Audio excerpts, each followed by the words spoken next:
The authorship and reception of the book of Qoheleth, Ecclesiastes. Garfinkel begins his entry on Ecclesiastes by stating that virtually no topic related to the book of Ecclesiastes is accepted without significant scholarly debate. In this paper, I use Qoheleth and Ecclesiastes interchangeably, leaning towards Qoheleth when referencing the person and Ecclesiastes when referencing the traditional title of the book in English. Debate seemingly surrounds every detail, including the book's name/title, its canonicity, its placement within the scriptural canon, its dating, its structure, and the purpose for which it was written. It seems ironic that with so much debate surrounding this book, it is a book often cited in subsequent history. Debate surrounds the Hebrew name or title of the book. Is it a name, a pseudonym, a cipher, a job description? Plausible English translations of the title, Qoheleth, related to kahal, meaning congregation or community, include Ecclesiastes, a member of a congregation or community, taken from the translation of Qoheleth in the Septuagint. Preacher, one who addresses a congregation or community. The convoker, one who gathers together the congregation. The gatherer, one who gathers the statements and aphorisms collected in the book. Solomon, in his latter years. Ecclesiastes opens with this attribution, the words of Qoheleth, the son of David, king in Jerusalem. Solomon is the only person who fulfills both of these criteria. Schellenberg concludes that both the feminine form and the use of the article in Ecclesiastes 12:8 and probably Ecclesiastes 7:27 indicate that Qoheleth was originally not a name but a title. There is debate as to the identity of the author and even whether there is a single or multiple authorship. Schellenberg comments that the opening verse of Ecclesiastes, in which the book both claims to be written by Solomon, the real name of David's son who became king in Jerusalem, and reveals that this claim is fictitious. There never was a son of David by the name of Qoheleth. Penchansky says that the author of Ecclesiastes first appears in the guise of the great and wealthy King Solomon, but a Solomon who had become jaded and cynical. He could fulfill his every desire. The Jewish translation into Aramaic styles Qoheleth as Solomon prophetically and pessimistically seeing the impending downfall of Israel/Judah and Babylonian exile. Rogland says that even though the book is technically anonymous, Jewish and Christian tradition has nevertheless typically sought to interpret the book as the reflections of an aged, repentant Solomon. He states that dissenting voices began to point out in the 16th and 17th centuries a number of features within the book that stand in tension with this understanding of its authorship, with an outright denial of Solomonic authorship becoming common by the 18th and 19th centuries. Crenshaw, while referencing Delitzsch and providing technical details, concludes that a history of the Hebrew language could not be written if Solomon were the author of Ecclesiastes, and that this has been accepted as valid by virtually all interpreters today. He goes on to boldly state that, like all other books in the Hebrew Bible, its author is unknown. The Oxford Dictionary of the Christian Church notes that Ecclesiastes belongs to the so-called wisdom literature, a fact which explains its association with the name of Solomon, who is no longer seriously held to be the author. Some commentators believe that the author's intent was not to deceive the readers, but was rather to assume the Solomon-like persona for the first 2 chapters, after which that guise was dropped. Garfinkel states bluntly that, because of overwhelming linguistic evidence, Solomonic authorship, despite its role in some Jewish sources, is entirely unlikely. Crenshaw notes that one of the peculiarities of Ecclesiastes is the shifting mode of address from first to third person, rendering it unclassifiable into a neat literary category. Schellenberg asserts that according to one convincing theory, the author of the book plays with two different perspectives, the one of the king, which he presents in Ecclesiastes 1:12 through 2:26, and his own, which he presents in Ecclesiastes 3:1 and following, going on to say that whether Qoheleth as the author's name or the name he chose for his narrator remains an open question. Although there is not universal agreement as to masculine/feminine forms, the name is feminine, the vast majority of accompanying verbs have masculine endings, the consensus is that the book's author is male. Crenshaw notes that a complicating factor is that Qoheleth is a proper name in 1:12 and 12:8. Cox notes that the editorial epilogue, by another hand, shows the author in the guise of a scribe teacher, adding the definite article, ha-Qoheleth, or the assembler, suggesting that it may well be a student's nickname for a well-known character. Debate existed among rabbis as to whether or not Ecclesiastes should be included in the canon or not, centering around specific challenges to Orthodox thinking, including the phrase "under the sun," which could be interpreted to mean during one's life or on earth, has been seen to be problematic when used in questioning one's benefits, 1:3, because the Torah was seen to be above the sun. The pronouncement, "There is no good for a person but to eat and drink," 2:24, has been seen to be problematic except when spiritualized by Jerome in reference to the body and blood of Christ.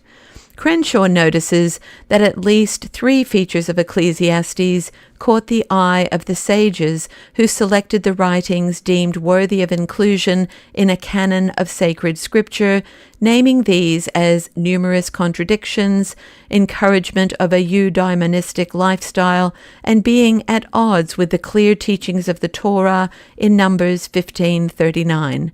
Kim states that it is a cliché to mention how long and deeply Ecclesiastes has troubled interpreters, focusing on the problem of the contradictions.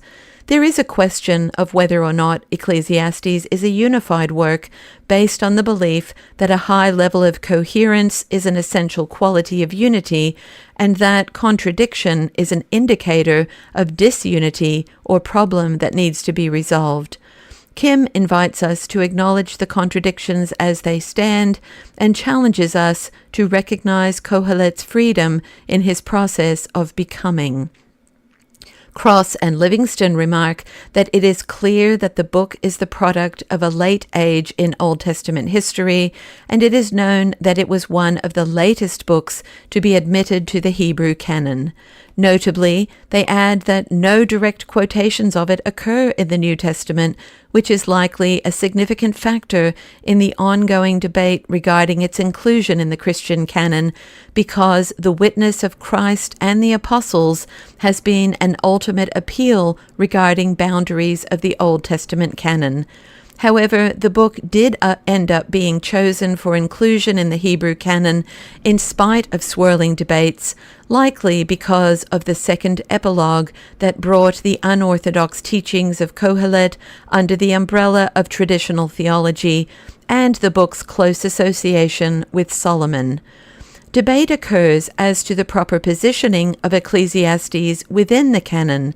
The Hebrew Bible canonized the Megalot, or 5 scrolls.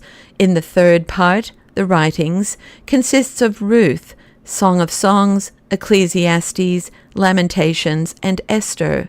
Schellenberg notes that, after some initial variability, the order of the books in this part of the Hebrew canon became fixed so that the 5 books were arranged according to the alleged times of their composition. When the emphasis has rested with its attribution to Solomon, this book has been placed between Proverbs and Song of Songs. Schellenberg tells us that, eventually, Ecclesiastes, for reasons that are not clear, was connected with Sukkot, Feast of Tabernacles. And when the emphasis rested on liturgical readings in the Jewish calendar, Ecclesiastes has been placed between Lamentations and Esther. In Christian traditions, Ecclesiastes, along with Song of Songs, has been placed among the poetical books. Debate continues as to the dating of this book. Garfinkel assures us that much of the language of Qoheleth reflects the Hebrew forms as late as the 3rd to 2nd centuries BCE and no earlier than the 5th. Crenshaw agrees with these general date ranges, yet maintains that the issue is still open. He invites us to consider whether the author was influenced by Hellenistic thought by citing examples of ideas drawn from Greek philosophy. For example, all things as mist, the Stoic concept of opposites, in seeking to determine a more precise date range for this writing. Debate also surrounds the structure of Ecclesiastes, or even whether any such structure exists. Garfinkel acknowledges that part of the difficulty in establishing a clear pattern to the book is that it contains what appear as numerous inconsistencies. Crenshaw lists repeated phrases that seem to indicate evidence of structural design. Vanity of vanities, all is vanity. Under the sun, under heaven, chasing after wind, do not know, along with repeated ideas such as communicating with the heart, mind, and praising enjoyment. Debate exists as to whether Qoheleth was trying to make sense of life and of the human condition in practical ways, or to explain life's ultimate meaning, or answer the question of what one should do with wealth and possessions.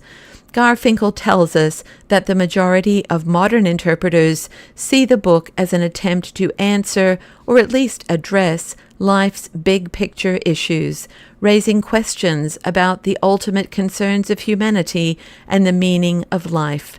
Crenshaw names the ultimate purpose of the book as the irrationality of the universe, the role of chance in everyday existence that renders all activity absurd, pointless, and empty, offering as a secondary theme, there is no surfeit from anything, be it work, wisdom, or virtue. Crenshaw notes that contradictions abound in this book, which is written in the form of a dialogue or diatribe. One theory posited in explanation is that the book is a personal diary with entries from different times and circumstances, which has been subsequently added to or corrected as the author engaged in intentional deconstruction to demonstrate the essential absurdity of all things. Debate about the book's fundamental purpose results from the various possible interpretations of key terms. One debate centers on the interpretation of one of the key terms, amal. Garfinkel points out that the repeated question, what is the amal of one's life under the sun, could be understood to mean, what is the point? An existential question springing from pessimism or despair, or what is the profit? A practical question springing from a desire to leave a legacy for future generations. Another debate centers on the interpretation of Hebel. The repeated phrase, everything is Hebel, could be understood to mean all is vanity, an existential statement implying a deterministic and therefore meaningless outcome, or life is finite, an encouragement to make good use of the short life we have each been given, since the primary meaning of Hebel is breath. Cox suggests that the author presents an enjoyment ethic, but he is quite careful to impose restrictions on the enjoyment of life's good things, which must never exceed human limits. Abuse is never acceptable. Pleasure is a practical ideal, not an absolute. This appears to be the best solution to the vanity of things. Penchansky describes the content of this book as wisdom at its most skeptical, and goes on to note that Qoheleth questions whether meaning or honest happiness is possible, sharing his observations with ruthless honesty. The lens through which this book is read is hugely influential in whether the book is seen to be in harmony with or in contradiction with other parts of Scripture. Crenshaw helps us to gain understanding. Origen and Augustine described the world in the Gnostic language of a prison from which the soul escapes by denying itself all material things. Qoheleth's contribution to religious knowledge on this reading was to expose pleasure as devoid of meaning, making room for spiritual values believed to exist above the sun. The book's skepticism and not shrinking from naming reality may appeal to modern readers and made its reception less of an issue than in previous eras. Cross and Livingston tell us that the occasional passages which are out of harmony with its general pessimism are treated by many scholars as later interpolations in the interests of orthodoxy and canonicity, although others remain satisfied with the unity of the book. They go on to say that various Jewish and Christian scholars have sought to interpret the book so as to bring its teaching into accord with orthodox ethical principles. Some have attempted to harmonize this book with the body of Scripture, such as Gregory Thaumaturgus in his Greek paraphrase, a metaphrasis eis ton ecclesiaston tu Solomontos. Perry urges us to read the book through the lens of justice rather than final judgment, and trusting confidence rather than fear, resting our confidence in God's ultimate justice regarding every human effort. Cox brings up an important point. Without rejecting his tradition, the author's rational universalistic tendencies made blind allegiance to that tradition impossible. God remains the God of Judaism, but the author sees him rather as Elohim, the universal creator and sovereign who remains beyond human understanding. It is this that makes the ethic so important. In an unpredictable world, one maintains human values of integrity and decency. One maintains one's humanity, and perhaps this is the only certain value. Perry encourages thinking, concluding that Qoheleth's way out of the dilemma of a worthless existence is neither through religion nor philosophy, but rather through the regular exercises of daily thinking and discourse, thinking dialectically to get through the day, thinking out of the box to locate the day within broader perspectives, using thinking as transcendence and metaphors as hints that transcendence might take. Rather than assessing Qoheleth as the work of a pessimist, Perry suggests that for this book, all is breath, and yet we are somehow deeply convinced, worth something, providing these neat responses to some of the many internal contradictions. You say that the sun always sets, but I notice that the setting sun always rises, and my model is just as true to reality as yours. And if you complain that God takes, must we not also say that he also gives?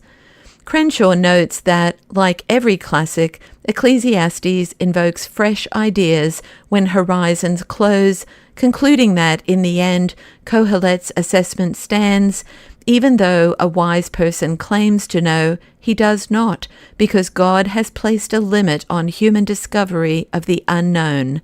Kim aptly points out that, as a consequence of his inner struggles, Qoheleth sometimes promotes wisdom over everything, but at other times prioritizes pleasure over everything, at times seeming like the father in Proverbs, at times seeming like an Epicurean thinker. A vital conclusion drawn by Kim is that Ecclesiastes does not tell us what he eventually has become. Rather, we only see his unfinalizable contradictions, the process of his becoming something, and his unpredictable potentials. Perry notes that while the Book of Qoheleth will allow pained reactions against the Creator God to arise, and most notably in the mouth of Qoheleth, He says that the closing words of the book make it clear that obedient acceptance is the recommended path to follow, and it must be non-judgmental at the levels of both attitude, fearing God, and performance, keeping his commandments. Whether God's actions seem to us good or not, consent and obedience and trust are required. Cox offers a sound endorsement, a tribute to the fact that a religious scholar, heir to a tradition, could face a world of cultural ferment and make a personal contribution by offering an intellectually valid answer to the problem of existence. In a ministry context, one of the most obvious challenges would be to even suggest that there is little to no evidence that Solomon is the author of this book.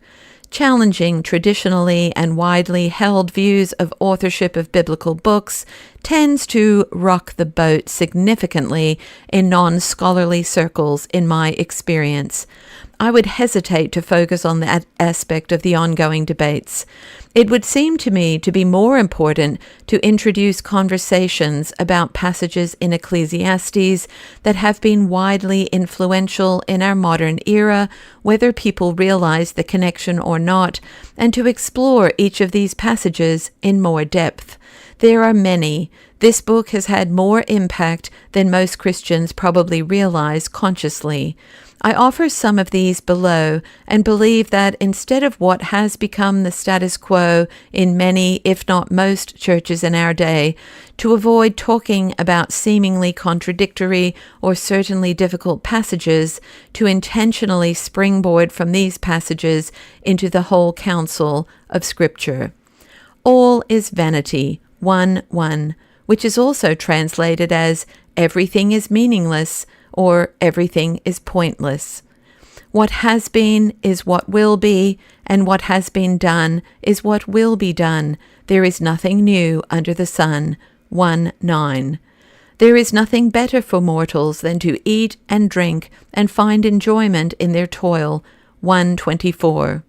For everything there is a season, and a time for every matter under heaven, a time to be born and a time to die, a time to plant and a time to pluck up what is planted, a time to kill and a time to heal, a time to break down and a time to build up, a time to weep and a time to laugh, a time to mourn and a time to dance, a time to throw away stones and a time to gather stones together, a time to embrace and a time to refrain from embracing, a time to seek and a time to lose, a time to keep and a time to throw away, a time to tear and a time to sow, a time to keep silent and a time to speak, a time to love and a time to hate, a time for war and a time for peace.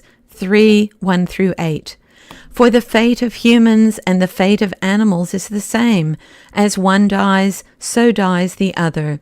They all have the same breath, and humans have no advantage over the animals, for all is vanity. 3:19. Two are better than one, because they have a good reward for their toil. For if they fall, one will lift up the other. But woe to one who is alone and falls, and does not have another to help. Again, if two lie together, they keep warm, but how can one keep warm alone? And though one might prevail against another, two will withstand one. A threefold cord is not quickly broken. 4:9-12. As they came from their mother's womb, so they shall go again, naked as they came. They shall take nothing for their toil, that they may carry away with their hands. 4:15. In the day of prosperity, be joyful, and in the day of adversity, consider. God has made the one as well as the other, so that mortals may not find out anything that comes after them. 7:14. Again I saw that under the sun the race is not to the swift, nor the battle to the strong, nor bread to the wise, nor riches to the intelligent, nor favor to the skillful, but time and chance happen to them all. 9:11. Send out your bread upon the waters, for after many days you will get it back. 11:1. Remember your Creator in the days of your youth, before the days of trouble come, and the years draw near when you will say, I have no pleasure in them. 12:1. The end of the matter. All has been heard. Fear God, and keep his commandments, for that is the whole duty of everyone. For God will bring every deed into judgment, including every secret thing, whether good or evil. 12:13-14. I think that initiating intentional discussion and study on difficult scriptural passages, many of which occur in Ecclesiastes/Qoheleth, could greatly help those of us who offer pastoral care, teaching, and guidance to come alongside of others who want to grow in wisdom, knowledge, and the fear of the Lord as we seek to follow Jesus in this generation. After all, these controversial passages and the Church's avoidance of them are often used to lampoon Christian faith or practice. Why not engage more wholeheartedly and honestly with a book that, while surrounded by debate, has been chosen and has remained in the canon of Scripture for thousands of years and has continued throughout the more than 2,000 years of church history? Interestingly, yesterday, a request that was made following a town hall meeting at our church to begin a general discussion group where people can talk about any topic. For such a timely request to coincide with the writing of this paper brought me joy.